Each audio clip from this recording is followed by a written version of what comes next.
आपकी जन्नत कहाँ है? सही अल बुखारी जिल्द नंबर 8 किताबुल अदब बाब नंबर 2 हदीस नंबर 2 के मुताबिक एक शख्स ने मोहम्मद सल्लल्लाहु अलैहि वसल्लम से पूछा, या रसूल अल्लाह सल्लल्लाहु अलैहि वसल्लम, मेरे हुस्न सलूक का सबसे ज्यादा हकदार कौन है? आप सल्लल्लाहु अलैहि वसल्लम ने फरमाया, तेरी माँ।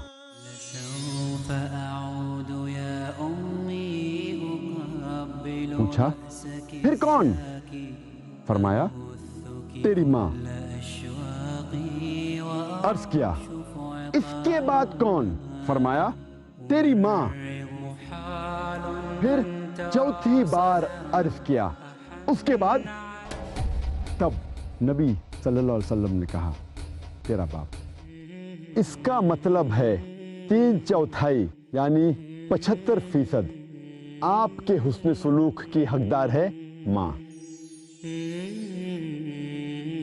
और 1/4 यानी 25% का हकदार है बाप।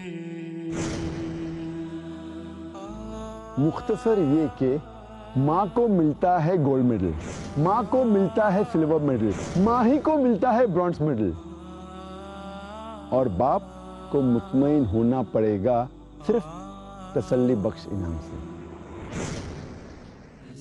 इसीलिए मोहम्मद सल्लल्लाहु अलैहि वसल्लम ने फरमाया, सुनन नसई किताबुल जिहाद बाब नंबर 6 हदीस नंबर 3106 में, जन्नत माँ के कदमों के नीचे है।